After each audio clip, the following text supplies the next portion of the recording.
this week, the name on the marquee has got to be Arman Tsarukyan, who this past weekend defeated Beneil Dariush by knockout in round number 1 of their 5-round main event. The official time, 1 minute and 4 seconds of the very first round. He dusted Dariush in just over a minute. What was your initial reaction, and what are your thoughts in the aftermath? It's even wild right now to hear that it took 1 minute and 4 seconds. Like, it still sounds wrong. It's like it couldn't have been that quick. He ran him over. He ran him over. Real quick, as we adjust to this new setting, does my mic sound hot or good? To me, you sound fine. Okay. What about me? What about my mic?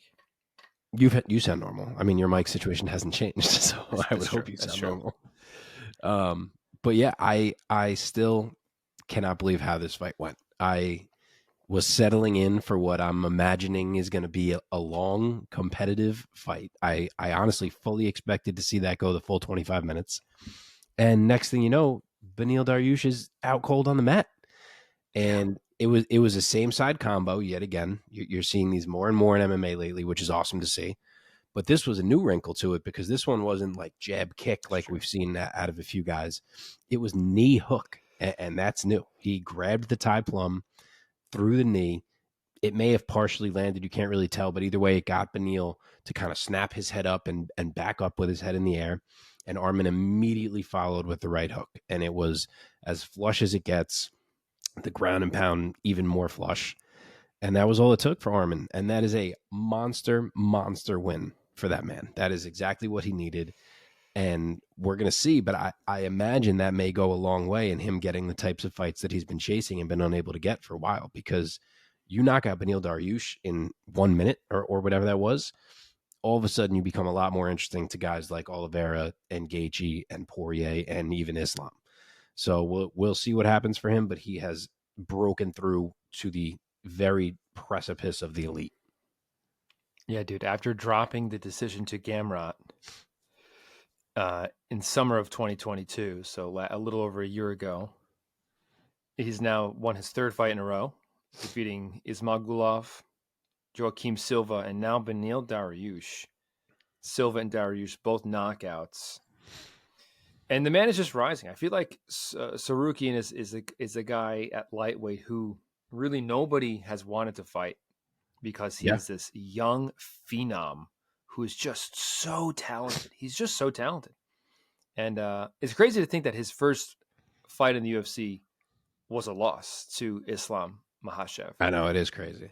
And overall, he's just been on a tear ever since. He just has seemed untouchable. And even that fight against Gamrot was very close. Yeah, I thought he won the fight. I mean, it was very close, don't get me wrong, but I had scored that fight for Arman. Yeah. So Tsarukyan, man, he just looks so good. And did any of us pick Dariush last week? Did Omar pick Dariush? I could tell you. I think we all would have. I think we all were on Arman. Oh, dude, I forgot I'm on the wrong computer. I don't have my files on it.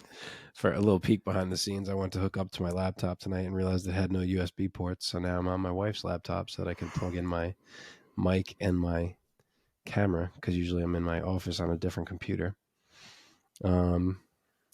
Let's see. Last week, we all took Arman, so good for us. I did. This is one of my worst cards in a minute. Mike's lead is back up to 4 for those watching at home, so I'm in big trouble with 2 events left in the year. Yeah, man, devastating finish and devastating also for Beneil, who also is a guy. Not that he's a young phenom, but Beneil was sort of a late career phenom, so to speak, and also a guy that it seemed like not a lot of the established elite lightweights were jumping at the bit to fight, because Beneil is dangerous, man. He just is. Oh, for sure. So for Tsarukyan to do what he did to Beneil in just over a minute is jaw-dropping. It truly is. So yeah, I think go ahead. Sorry. I was just going to say, I think that Tsarukyan finally has arrived, and I think that he's, after this win, he's pretty much undeniable, wouldn't you say? Yeah, I agree. I totally agree. that doesn't mean he's going to get one of these fights, because I guess we'll jump into what the next fight could be. It still sounds like, according to Dana, that we are going to get Islam and Charles too. So let's assume Charles is not fighting Arman. That leaves Justin Gaethje and Dustin Poirier. If Justin Gaethje tells you, as he's been telling you, I don't give a fuck, I'll sit as long as it takes, I'm fighting the winner of Islam and Charles Oliveira, no one would be surprised.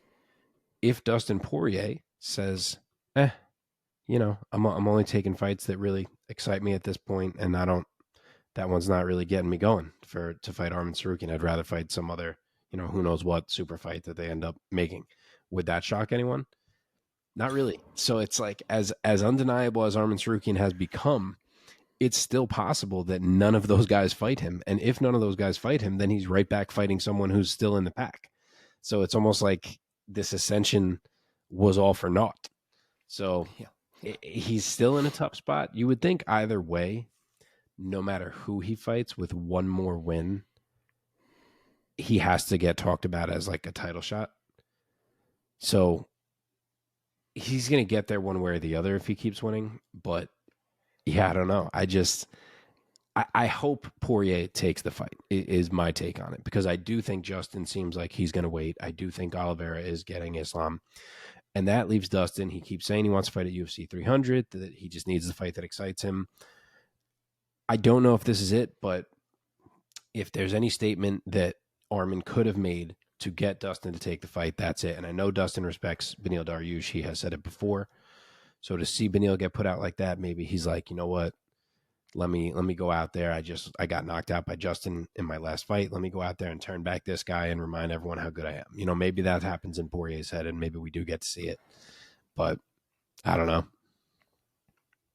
So we will wait until the Prio rankings update to find out where you have Tsarukyan in the lightweight picture here. But I'll just say now that the UFC now ticked him all the way up to the 4 spot.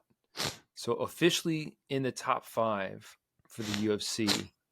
And I think you can tell from my my fights that I just mentioned there that I have him in the same exact spot.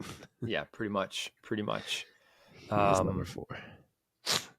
So in terms of matching him up, you would say Poirier would be your first choice if you were the matchmaker? Yeah. Really trying to nudge Poirier and be like, hey, look, this is the big one right here now.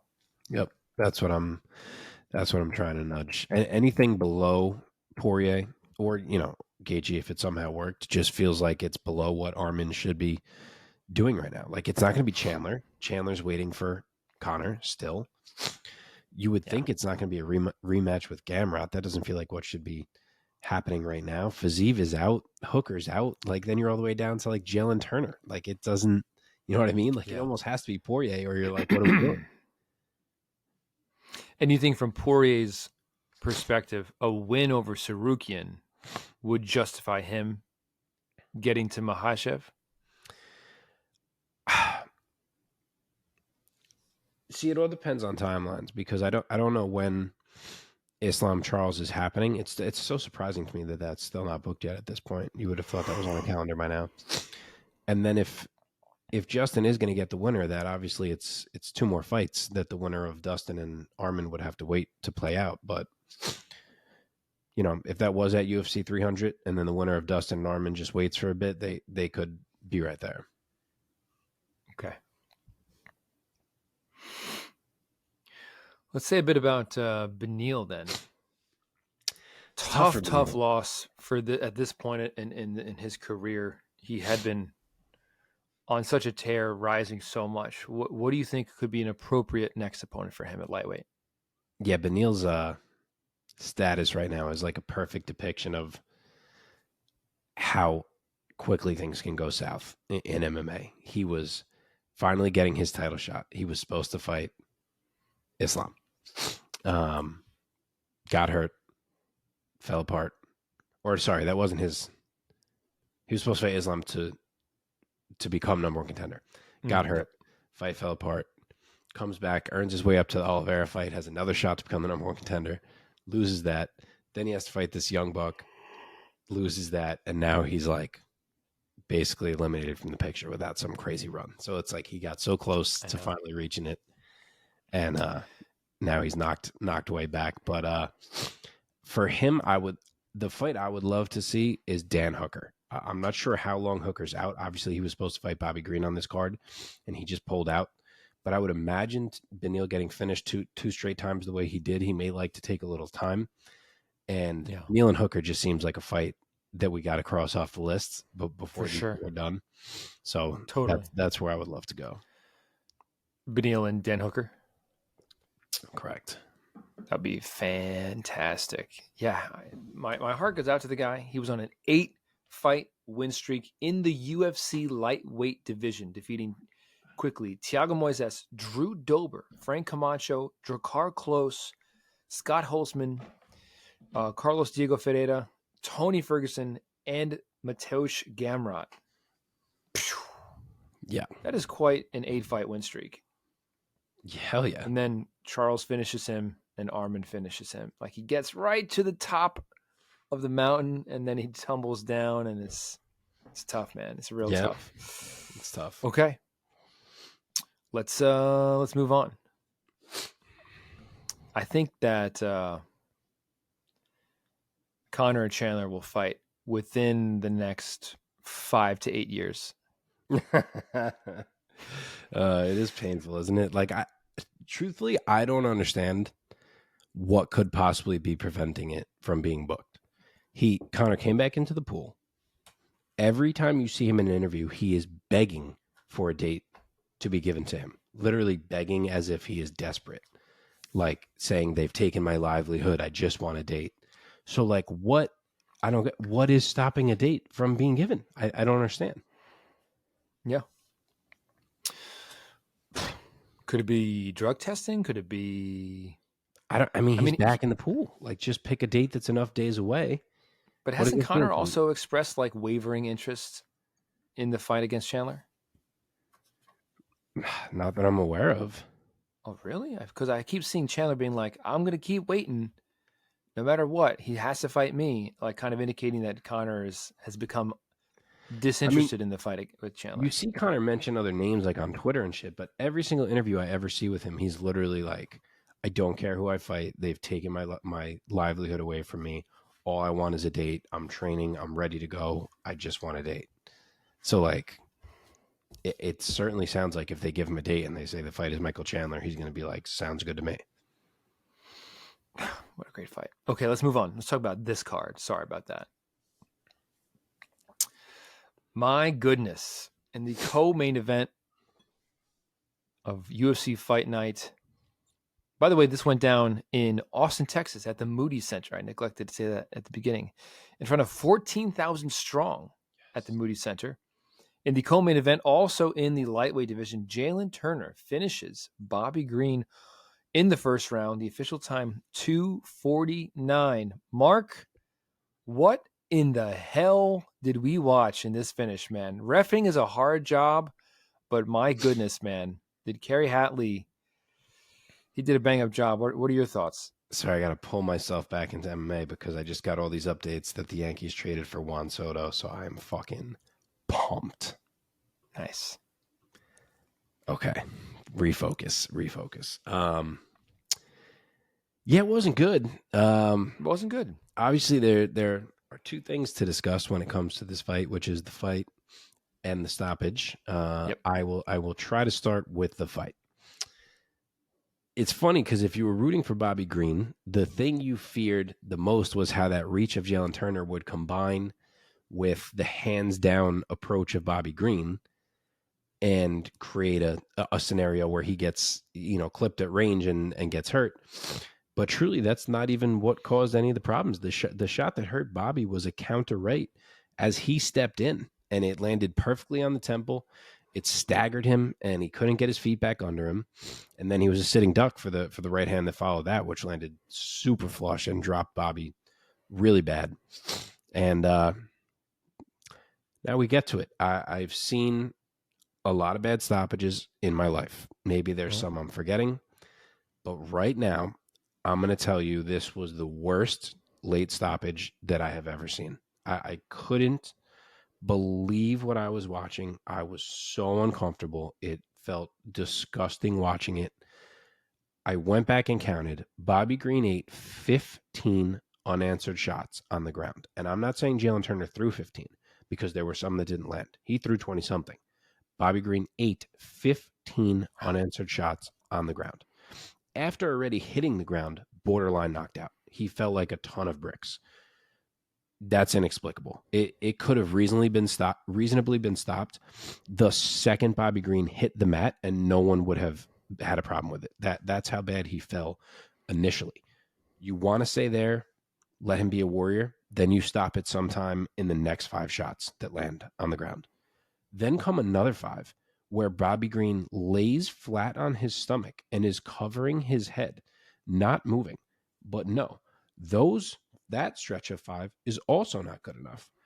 Kerry Hatley lets it continue more. He allows another 5 until he sees Bobby Green go 100% out cold and then still lets 2 more shots land after that. So I see stoppages like that, and I cannot think any other thought besides that the ref had something against the fighter and wanted to see him get hurt, because it's the only thing I can think of that can possibly explain how that went on as long as it did. There is nothing else that makes logical sense to me. And I'm not saying that's what I think. Like, I don't want to accuse Kerry Hatley of having it out for Bobby Green or something. The point I'm trying to make is just that my brain cannot find any other logical explanation for how you can allow that fight to go on as long as it did. I don't think I've ever been screaming at my TV for a longer period of time that a fight needed to be stopped. So I don't understand it. It was awful. It was disgusting. It was hard to watch. Bobby Green deserved far better than that. And Kerry Hatley should not work for a while, to put it lightly. I can't imagine you felt much different than me. Yeah, no. I mean, I understand that reffing is a very hard job, and these refs kind of sometimes get killed either way. Whether it's early or whether it's late, sometimes it's a punch too early or a punch too late, and they get killed by us, and they get killed by media people and the fans. But this was not a punch too late. This was, to your point, thank you for tallying them up. It was the word is egregious. It was pretty egregious. Like you said, the way Bobby Green fell, and then the way that he was just flat on his stomach, his head in his face buried in his hands. I mean, to me, that is the definition of not defending yourself intelligently. Correct. Stop the fight. The fight's over. Frankly, it is the sign for this fighter is asking me to stop the fight. It was reminiscent of like early UFC knockouts. It was reminiscent if this was like UFC 5. Yep. Where they literally would just go until somebody is out cold. And that's not the sport we watch now. So really a head scratcher. It made me think, like, why don't we interview refs? Why don't we interview refs sometimes? Like, what were you seeing? What were you watching? Although then again, you know, what would the poor guy have said? I don't know. What the hell was he watching though? That was a tough one. That was bad. I mean, I heard Dana say that apparently he felt terrible about it when he rewatched it, but like, you're in the kit. Like, what did he think he was seeing in there? There was no sign of any escape, of any recovery. I don't get what, you know, sometimes you could be like, oh, he did this, he moved this way. So you could see why the ref like stepped back for a second. There was nothing, zero. He was just getting pounded on, man. Until he went dark. Yeah. So, and I know that there are many fighters who say, I want my referee to be like that because I would rather get knocked out than get an early stoppage, than be stopped early. Yeah. These guys are all warriors, and they want to go out on their shield. And Bobby Green himself didn't seem to have too much of a problem with it afterwards. I'm not sure he had a clue what happened. This is true. That being said, unfortunately, the egregiousness of the lateness of the stoppage took a little shine off of this great win by Jalin Turner. That being said, I'm excited again to see how far up he has jumped up the PRIA rankings later on. But he's definitely climbing up the rankings, Mark. So put on your matchmaker hat and give me his next opponent. Yeah, this was big for him. He came in. It's a fight that people knew he didn't necessarily want to take on the short notice. He got convinced to take it. He struggled with the weight. He had to weigh in twice. He made it. He's fighting Bobby Green, who has all this momentum, and he friggin' shined. He put him out in whatever it was, a few minutes. So, yeah, that's a big statement for Jalin Turner, especially rebounding from that loss that he took to Dan Hooker. So it's a big one for him. Unfortunately for him in terms of matchmaking, I don't know that there's anyone above him who he can really fight at this moment in time. Mm-hmm. So I'm going to say Renato Moicano. I know he's below him, but I do feel like Renato deserves a fight of that caliber, and I'm just not sure who else really makes a ton of sense at this point. And the win streak is only one for Jalin Turner. He did just lose the fight before this. So I think Turner and Moicano is probably where I go. Yeah, lightweight is a little bottlenecked because it is a freaking murderer's row, as we know. But lightweight at the very, very top has a few guys who maybe are towards the end of their careers and they know it and they feel that they've earned the right to only fight in the big fights. I don't say this as a strike against any of them because I love them all dearly. But that being said, for a guy like a Jalin Turner who's trying to break into the top 10 in the upper echelon of lightweight, he now is kind of like knocking on the door and he's like, hey, I'm here. And everyone else is kind of like, big fucking whoop. Yeah. So Moicano's a nice matchup, though. I like that. And he's been turned back exciting by a couple guys above him already in Gamrot and Hooker. So that makes it even tougher to kind of match him up upward. Yeah. Yeah. I mean, if Chandler wasn't fighting Conor, that could be a very exciting step up for him. And a very interesting physical mismatch between these two guys with the tallest lightweight and maybe the shortest with Chandler.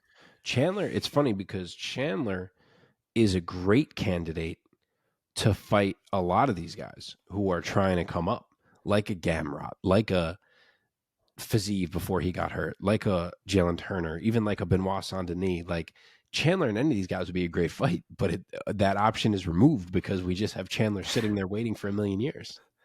Right. To fight an unranked Conor McGregor, which is so funny. And if Conor comes back and beats Chandler, if Conor comes back and knocks Chandler out, he's just gonna get like a title shot. He is. I mean, he'll rightfully, if he does come back and knock Chandler out, the lowest you can rank him is like 5. Like he's gonna be right there. Yeah, for sure. Okay, let's move on from the lightweights. Or you want to match up Bobby Green? Sure. He's not easy to match up.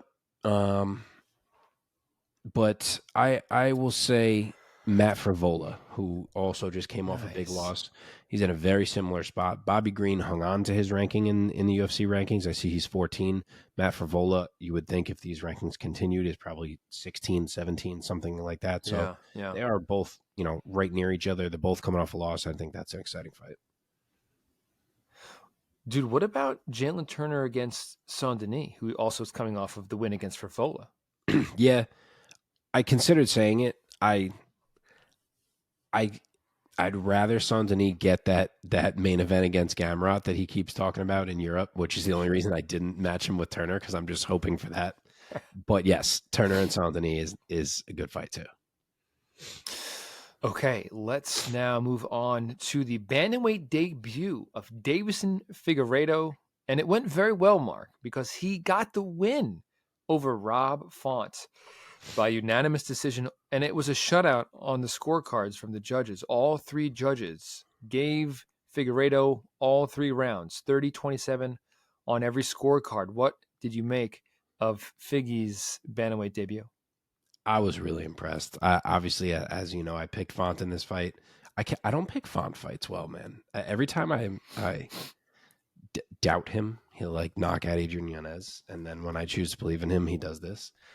Yeah. But yeah, I thought that the jab of Font, just because of the size and the length, would be a factor. And whenever Rob Font can rely on that jab, he fights really well. So I thought it would be a factor here, but Figgy fought a beautiful fight that I thought was a mix of great preparation and obviously skill. But he went in there with a great strategy. He mostly nullified that jab by circling hard left almost all fight long. You could see it from jump that it was in his head that he was going to continually circle left whenever he had that opportunity, so that he was moving away from that jab hand and not allowing Font to use it to dictate. And when he wasn't circling, he was managing that range really well by staying all the way outside of jab range and only coming in to throw his own shots or hunt for a takedown and then dart right back out. So his game plan in terms of how to manage that jab range and take it away from Rob Font was beautiful. I'm sure Henry had a lot to do with that. But he played it perfectly. And then from there, he was able to rely on his own speed and athleticism, which was also making all of that darting in and out work. But he was able to lean on that. And then the power translated. I don't know that I thought his power would carry to 135 quite as well as it did. And it certainly did, because he was hurting Font all fight, especially in that third round. He had him wobbled. So he's a powerful dude for his power to carry like that up to bantamweight. And credit to Font, he hung tough. You could absolutely see that he put work in terms of his get-ups after what Corey Sandhagen did to him. So credit to him for that. He must have spent 1 million hours on the mat, because he looked way better in terms of getting up in this fight. But, he got beat. Figgy showed every single quality that makes him great. The speed, the power, the ability to dart in and out of range, the ability to mix it up with his wrestling, his skill on the mat. I mean, all of it. He's a super well-rounded fighter, and we know this. The question was just, can it translate to the top of bantamweight? And it seems like it can. So will he look quite that good against more well-rounded bantamweights, of which there are certainly a few here at the top? Who knows? But that was a great first step for him. It sure was, man. And Rob Font is a guy who has tiptoed up to the summit of bantamweight here, in another arguably the best division in the UFC at times, at least. It was exciting. I'm super excited, because it also gives bantamweight a real shot in the arm, an infusion of new talent, of championship level talent that he was down at 125. So clearly he sucked down so much to 125, and we talked about this last week. There was enough room on his frame for him to fill in to 135, and he did not really seem like he was at a size disadvantage against Rob Font. No, I agree. I thought when that fight started and they met in the middle that he was going to look way smaller, and when they came out, I was like, oh, he looks all right. Yeah. And he probably felt way better, man. I can't imagine doing that to my body. Yeah. His weight cuts were always tough. Oh my God. And scary looking, man. He's one of those ones where it's like, it's kind of scary. It's like, I hope he's okay. Yep. And that can't be good for your organs, sucking all that water out of your organs, man. Your brain. Yeah. I always think about that. Dude, your brain is like all water. Yeah. Anyway. The question now is the rankings, and Rob Font is obviously, like I just alluded to, is a guy who has been towards the top of the bantamweight rankings. So where do you insert him? So in terms of, like, do you just keep going straight up the upper echelon of bantamweight, Mark? I do. So I guess I'll spoil the pre-O rankings for the sake of the conversation. I have inserted Deiveson Figueiredo as my number 7 bantamweight. I believe the UFC has him as number 8. And they have him behind Song Yadong. I have him ahead of Song Yadong, so that is the difference there. But yeah, I march right up, and the fight I want to see is Petr Yan. Petr Yan is itching to get a fight booked. He's ready to come back. I think that is a perfect fight. I don't see why you'd even consider going in any other direction, to be honest. They were champions at the same time of 125 and 135, so you have that story as part of it. The style matchup is fantastic. Yeah, I think that's a money fight. So you go past Song Yadong, and what's interesting to me is that I don't think of Rob Font as an imposing guy at 135 pounds, but when I think of Song Yadong, he's like this compact, muscled, much more imposing bantamweight that I think could really be a handful for Figueiredo, who's coming up from 125 pounds. But I 1,000,000% agree. with that. To be clear, my rankings are not like who I think wins the matchup. Sure. It's just Oh, based yeah, on sure. your resume. And Yeah. Song has, a few losses on there that are no, he's got like the Kyler Phillips loss. Like there's a couple that kind of knock his resume, at least to me, an edge under what Davis and Figueiredo's resume is. So, I mean, I debated it who was going above who, but that's ultimately how I made that decision.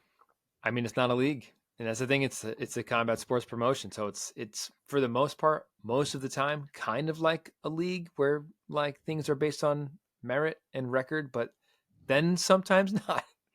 Yep. It's like, well, this guy was the champion at 125, so we're gonna have him fight Petr Yan. Yeah. And man, what a fucking dynamite matchup that would be. My God, let's go. I'm here for all of it. For sure. What about Rob Font, man? Like, where does he go from here?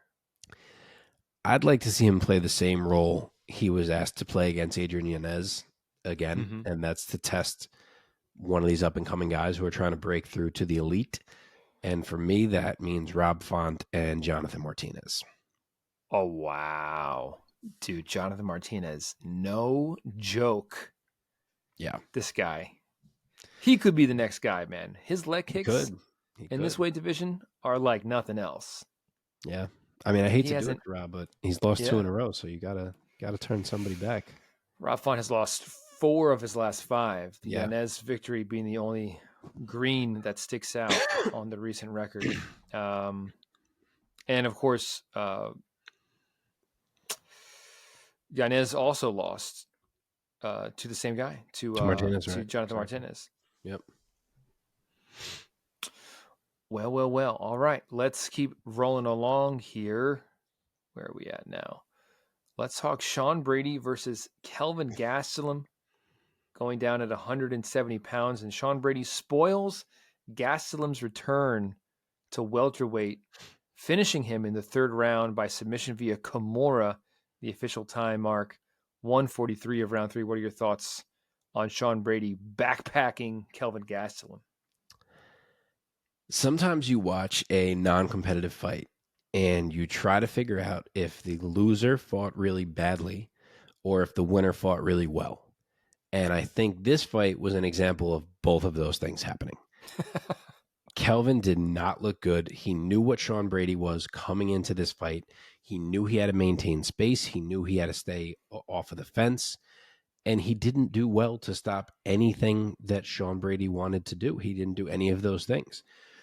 On top of that, I think almost everyone expected he'd have the advantage in the boxing, and he didn't even have that. He looked much slower than Sean in nearly every striking exchange that they had.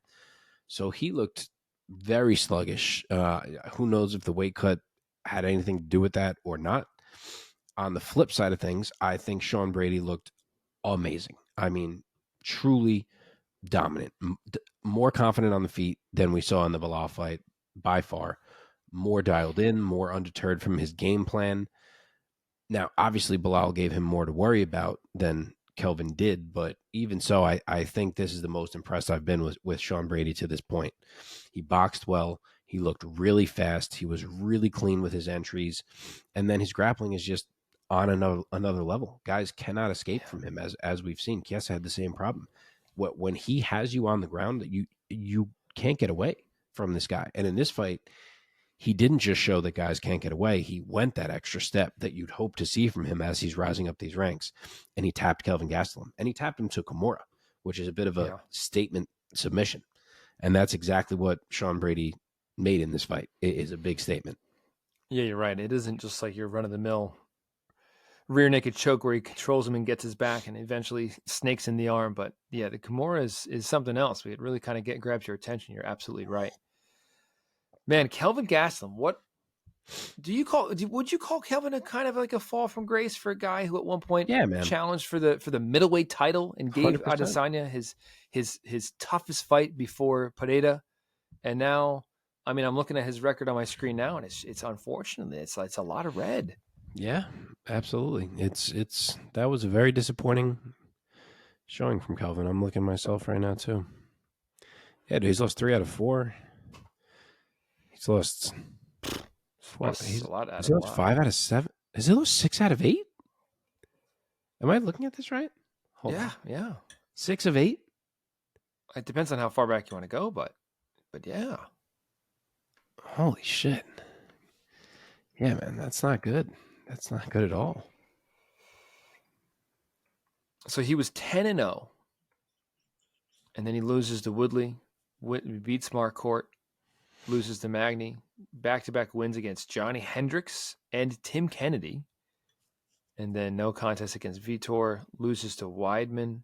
Then he gets back-to-back wins against Bisping. He beat Michael Bisping and Jacare, gets the title shot, gives Adesanya his toughest fucking fight. Yep. And then since then, it's been kind of downhill, man. Yeah, dude. For Kelvin. Obviously, with mixed in with the weight cutting issues and all that kind of stuff, and yeah, man, yeah, he's and Sean Brady was a tough. I'm sorry, keep going. No, I was just gonna say he's gonna have to get a dub in the next one if he's gonna have any life as a contender going forward here. Yeah, man. But dude, Sean Brady proved to be a very tough first welterweight test for him, man. Because Sean Brady is just so strong. So strong. And I've been less than thrilled. I have voiced being less than thrilled with Sean Brady and his overall approach to the fight. It's not the most exciting. He might agree, but he's fucking winning, and this guy is proving that he's pretty great and he's undeniable. Yeah, I this felt like a much more dialed in Sean Brady to me.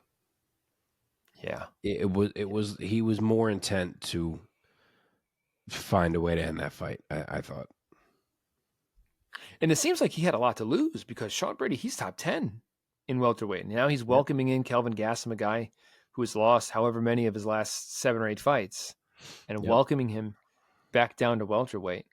But he took care of business, man. He took care of business. That being said, who did he call out after the fight? Did he call out Gary? He said if Gary got past Luque that he wanted Gary. Yeah, that would be very interesting. Striker versus grappler, classic. Yeah. Would you agree, or is there someone else at welterweight who you would rather see Brady match up with? I think he's on the right track. I think the winner of that fight, if Luque is the winner, I think Luque works just as well.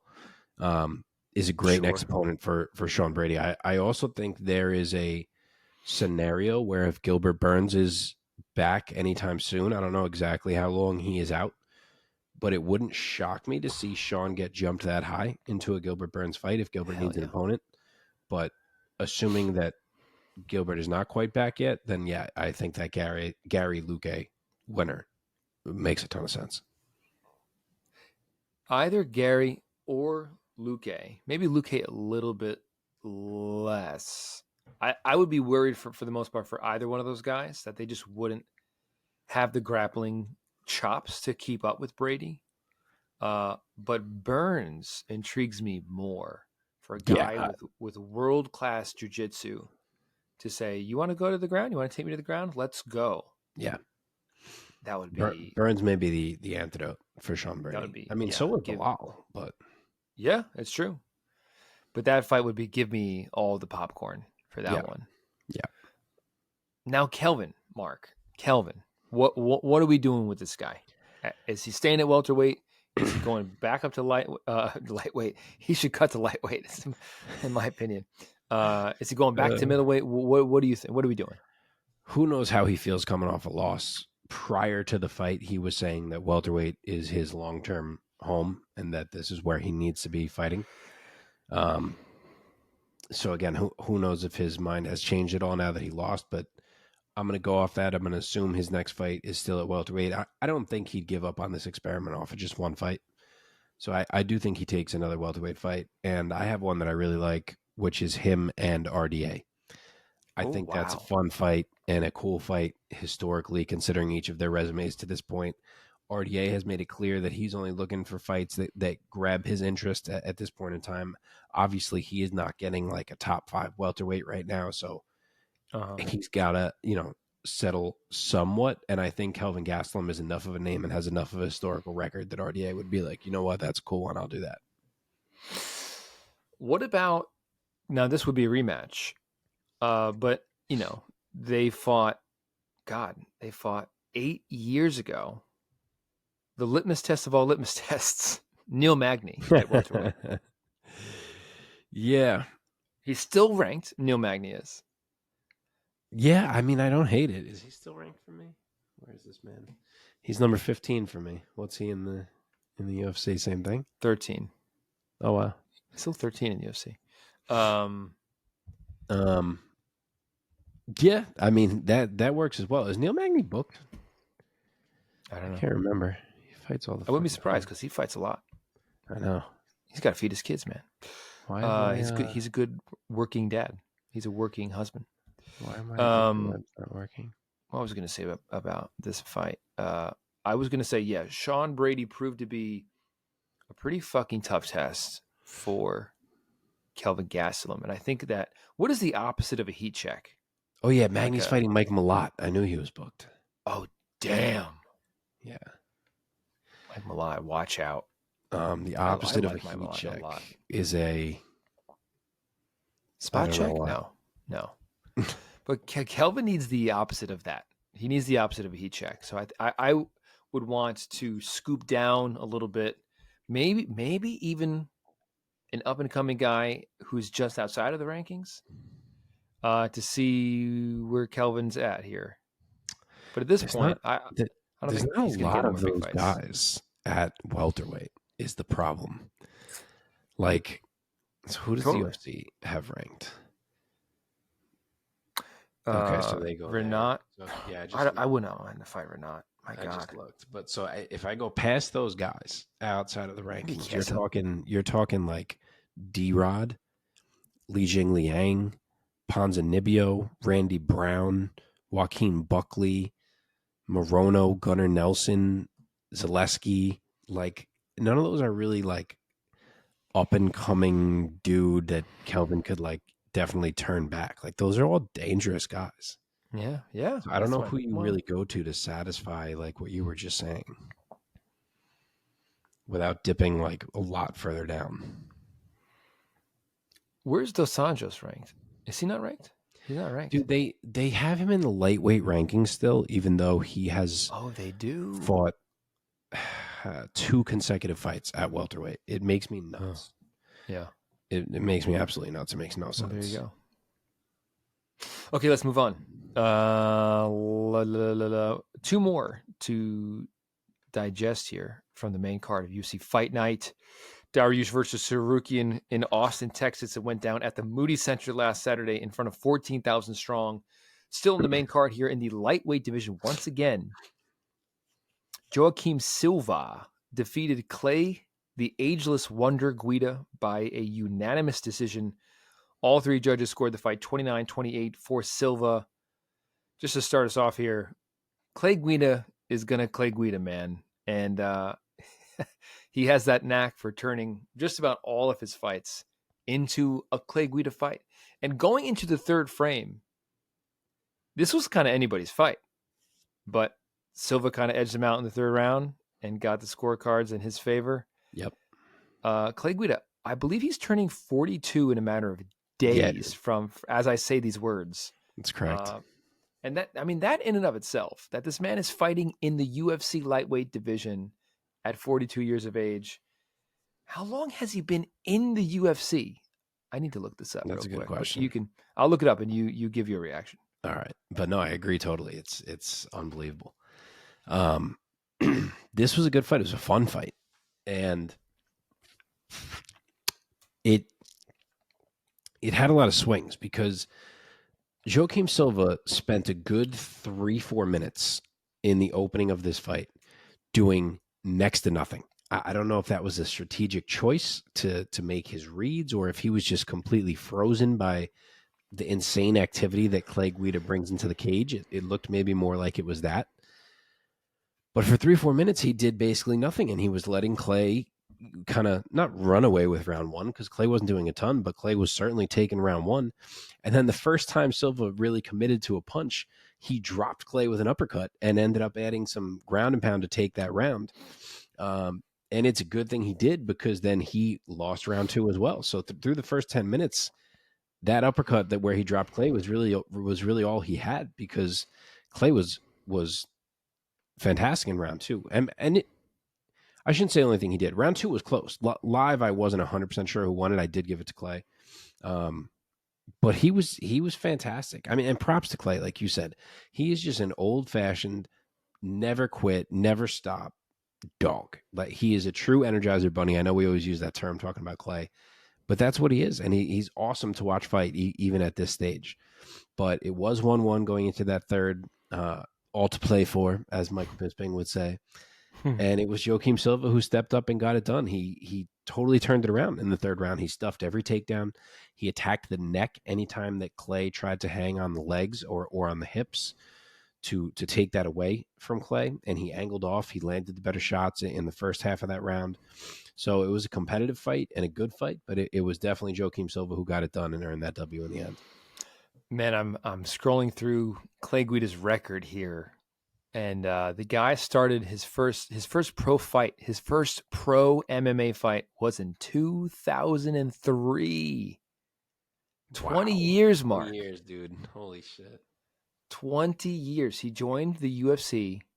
I should say he joined Strikeforce in 2006. And he fought for the WEC one time in 2006 as well. And then his first fight under the UFC banner was UFC 64 in October of 2006, defeating Justin James by rear naked choke. But look, man, the point I wanted to make is that not only has Clay Guida fought the who's who at lightweight in the UFC, this guy has some wins, man. He has wins over Nate Diaz, RDA, Anthony Pettis. He has a win over, I mean, this is later in his career, but he has a win over BJ Penn. He beat Joe Lozon. He beat Eric Koch. This was back in 2017. Eric Koch was good, dude. Yep. He has a win over Michael Johnson. I mean, dude, this guy. There was a time in Clay's career where he was like a win away from a title. He never fought for one, right? I'm trying to think back. He is a title eliminator. He went on a 4-fight win streak, culminating in him defeating Pettis, and then he fought Benson Henderson in a title eliminator, but lost that. Right. Yeah, and I think even earlier in his career, he had a spot where he was sniffing the title as well. Now I'm trying to scroll back. Yeah, dude, when he lost to Diego, he was right there for a title. Speaking of titles, he won the inaugural Strikeforce lightweight championship. He defeated Josh Thompson. Oh my God, Josh Thompson. For that title. And his very next fight, he lost it to Gilbert Melendez. Right, to Gilbert. Yeah, dude, he in his prime, he was right there more than once. He's a quality fighter, man. But let's see. In all of his more recent losses in the past few years, and a lot of them he's getting decisioned because he's Clay Guida and he's just so active and he bounces around so much. He's kind of hard to hurt and kind of hard to find. And he relies on his grappling so much. So if he ever gets into trouble, he's probably ducking under, and it keeps himself safe. It keeps his chin safe for the most part, and it helps prolong his career. But my God, what a career this man has had. But also, please stop fighting, Clay Guida. Just like, please. You're getting into your mid-40s, my man. But hey. Let's talk about the winner, though, Joaquim Silva. Because he is not 42. He's only 34. And now his record improves to 13-4. A little different from Clay Guida. But he's back in the win column after getting finished by Arman Tsarukyan back in June of this year. So coming off of this win now, what would you do next with Silva? Give me a banger with Terrence McKinney. I think they're both clearly talented guys who have had some random ups and downs that have stopped them from truly breaking through to that next level. So I say let's put them together, let one of them move forward. Oh, I like that quite a bit. The site Ranking MMA, I think they're reasonably updated again, but sometimes they fall behind. Yeah, not quite. Yeah. Like they have Tsarukyan ranked at number 10. Yeah, they go in spurts. They'll update it like every 3 weeks and shit. It's not great. This could just be like a guy who does this website. It very well may be. And he just probably gets busy if I ever have it. Yeah, right. This guy, he just gets caught up at work, and then he's like, I haven't updated in like 2 months. Yep. Okay, Clay Guida. If we're going with the assumption that he's not retiring, who should he fight next? He ain't retiring. I'll say Mark Chikasi. Mark Chikasi has been grinding out a lot of dudes lately with his newfound wrestling. Let's see if he can do that to Clay Guida. I like it. Okay, last one here in the main card of this UFC Fight Night. In the middleweight division, Dustin Stoltzfus defeats Punahele Soriano by submission via rear naked choke. The official time, 4 minutes and 10 seconds into the second round. Say it ain't so. I like Punahele a lot. I was sad to see him lose again here against Stoltzfus. What's your take?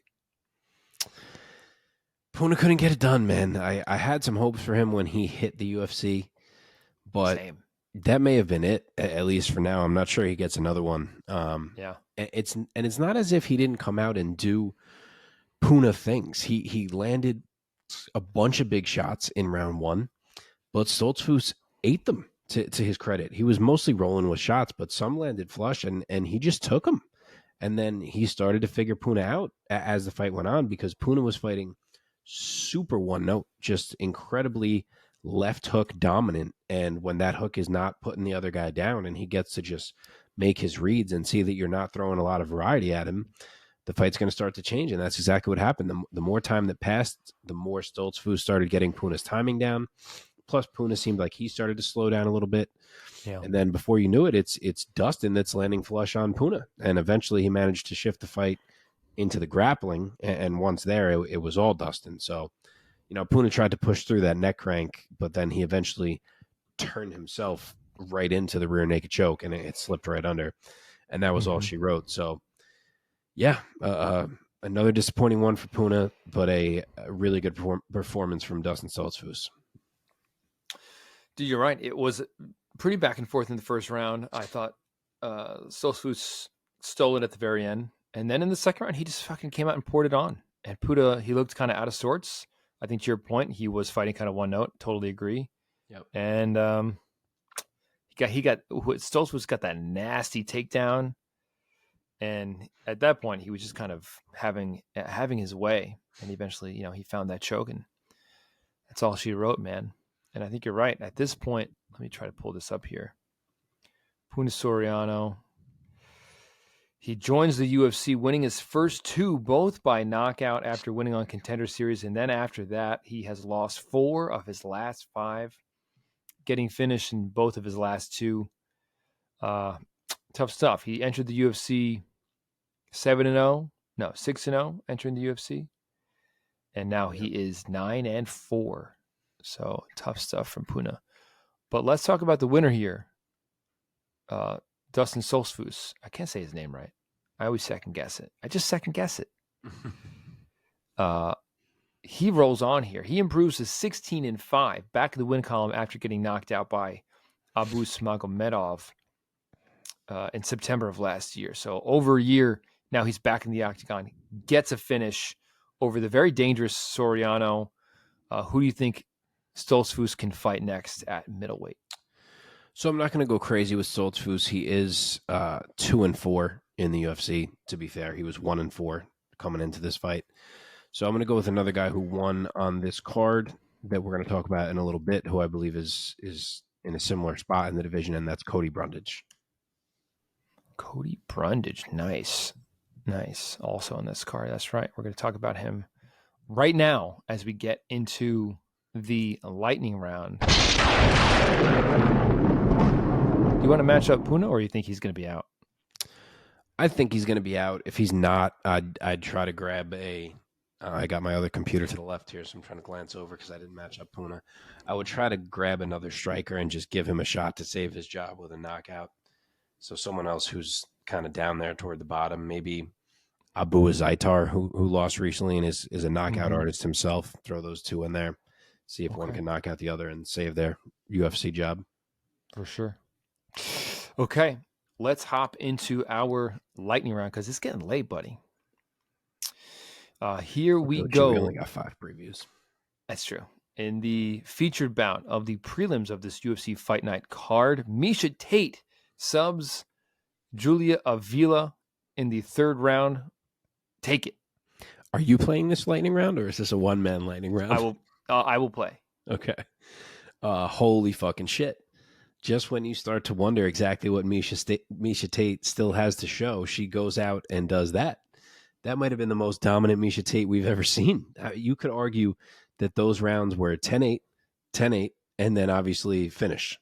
Like you can't do better. Julia Avila was utterly helpless to stop the takedowns. She was on her back 20 seconds into every single round, and Miesha was a machine on the mat. Transitions, ground and pound, sub-hunting, all of it. Just a monster statement from Miesha that she has not done yet.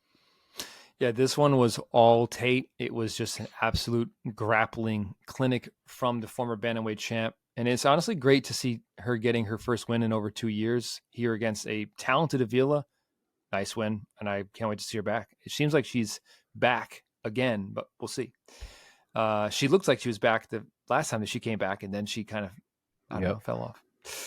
Okay, Cody Brundage knocks out Zachary Reese. I will go first.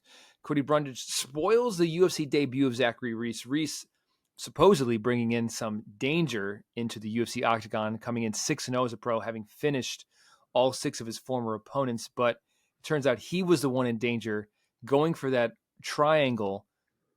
Some notes of Rampage Jackson, obviously, though not quite as devastating of Rampage's, though the result was the same. Probably Brundage's greatest highlight inside the UFC octagon thus far in his career. If you haven't watched this, go watch it. Mark? Yeah. First of all, the fact that this happened immediately after the other slam KO, which we're going to get to in 1 second because we're going in reverse order down this card, is absolutely insane. The odds of 2 fights in a row ending in a slam KO had to be about 1,000,000 to 1. Right. But we saw it again here, and this one was a bit more traditional than the other one that we're going to talk about. Like you said, in that Reese went for a triangle and Brundage grabbed the arm and did the typical, power bomb type lift, but still the impact was to the side of the head, which was the same thing we saw in the close one that we're going to get to. So I don't know if slams to the side of the head are about to be the new wave, but they worked pretty well on this night, and Brundage needed that one too. So good for him. Okay, Drakkar Klose against Joe Selecki. Mark, take it. Yeah, I mean, similar story here. This was absolutely nuts. I don't think I've ever seen a side of the head slam quite like this one, where a guy just went out cold on impact from being slammed at that angle. And while this fight lasted, Joe Selecki was the one that was in control. He had gotten the takedown. He was working. And even when Drakkar reversed position and got on top, Joe was the one that was sub-hunting, and he had gone for an armbar, which is what prompted the slam in the first place. But that one moment was all Drakkar needed. It was really his only other than reversing the position, it was his only solid moment of the fight, really. But it's all that mattered. So pretty nuts and a big win for him. Dude, you got to feel for Joe Selecki in this one. 7-2 in the UFC, having won 8 of his last 9 professional bouts, seemingly not getting the love that he might deserve here in the UFC. And he won't be getting it off this performance, since he will now forever be on Drakkar Klose's highlight reel. This was short. He went for an ill-advised and ill-timed armbar, and Klose picks him up, slams him on the side, on his head, and that was all she wrote, man. He didn't even seem like Selecki's head was that far off the canvas, but it was all he needed to. I'd say I felt like both of these slam knockouts were in that high. I'm like, wow, I can't believe that knocked him out. Yeah, Brundage said it. He was like, I think there might be a little less padding on the cage tonight because I didn't think that was going to knock him out. Yeah, right. Yeah. Okay, the Brazilian. Rodolfo Bellato defeats Ihor Potieria in a fantastic comeback, Mark. Take it. Yeah, this was another one, like I just was saying about Joe Selecki, where the loser was looking really good. I mean, Potiera was looking fantastic in this fight. He was so fast. He was picking Bellato apart. He dropped him. He had him badly hurt, and he was so close to the stoppage, more than once, I'd have to imagine, in that sequence. But Bellato wouldn't go out, and Potiera got tired, and Bellato pushed through. And honestly, I don't know what this guy's deal is. Like, does he not feel pain? Because he ate a million shots. Even in round one, he ate a million shots before he ever even dropped. And he just was unfazed. So I can't think of the last time I seen a guy who was so seemingly unaffected by damage. Like, his expression never even changed. But man, he just kept going, and eventually Potiera broke. And what a crazy way to win your debut for Rodolfo Bellato. Yeah, dude. I mean, Potiera, the Ukrainian, wobbles Bellato in what was pretty action-packed first round that ended with some excitement, despite a little bit of booze during some clinch work. But more heavy leather, fireworks in the second round, with it looking like Potiera was on his way to a victory. But Bellato, fucking, to your point, he just survives like the fucking Terminator, gets back to his feet, scores a knockdown and takedown of his own, moves him out, rains down fire, and the referee saw enough and moved in and stopped the fight. Bellato earns the victory, rallying for the victory. And was that his UFC debut? Yep. Yeah. And how fast were those fucking hands in the ground and pound? My God, it was like rabbit punches. Like, yeah. Okay. Welterweights here. Jared Gooden defeats Wellington Turman by submission via rear naked choke. The official time, 1:11 of round number 2. I'll go first here. I mean, again, what a comeback by Gooden, who clearly was getting outclassed a bit in the first round, and it lands a massive left hook, and he did his job, swarming, executing, beautiful hip toss into full mount. Just too much punishment here, and Turman gives up his back and gets choked out. Definitely looking forward to seeing both of these guys back in the cage soon. Yeah, this fight was nuts. Again, this is the team of the night. Wellington Turman looked so freaking good. He looked fantastic. I think it's the most impressive striking we've ever seen from him. He had Gooden hurt a couple times, but as you said, Jared Gooden authored one hell of a comeback. He landed a counter. He hurt Turman bad. He poured it on, and he never gave Turman a chance to pull himself back together. And then he got the rear naked choke on the jiu-jitsu ace just to top it off. So yeah, the welterweight move not going so well for Turman, who's 0-2 there now, but Jared Gooden gets a real big win for himself. Okay, last one here in the women's flyweight division. The opening bout of this UFC Fight Night once again went down in Austin, Texas at the Moody Center. Veronica Hardy defeats Jamie Lynn Horth by split decision. Two of the judges going for Hardy with a 29-28 and Horth getting her own 29-28. I mean, let me just say first here that Veronica Hardy clearly, in my opinion, I thought won the first 2 rounds. I think it should have been a UD for Lady Hardy. I can kind of see an argument for a split, but I think at the end of the night, the right lady had her hand raised, and she's going to go home with the win, earning another W for the Hardy family legacy here. And I think that her speed and accuracy being the difference maker in this one, and her activity, I think Horth definitely could have done a better job imposing her will with her size advantage here. But either way, looking forward to both of these ladies back in the cage. You? Agree with everything you just said. Veronica Hardy does it again. Obviously, Dan Hardy has said he believes she can be the champ. She's got a long way to go to prove that, but she was an underdog here on the betting odds, and she pulled it off. And I thought she looked good. Like you said, she relied on the speed. I thought for the first 2 rounds, Horth seemed like she couldn't figure her out. She was letting Hardy dictate the fight. She did win the third, but she waited too long to switch things up. And yeah, I agree with you. I think Hardy clearly won rounds 1 and 2. Should have been a UD, and she is now 2-0 since making her return to the UFC.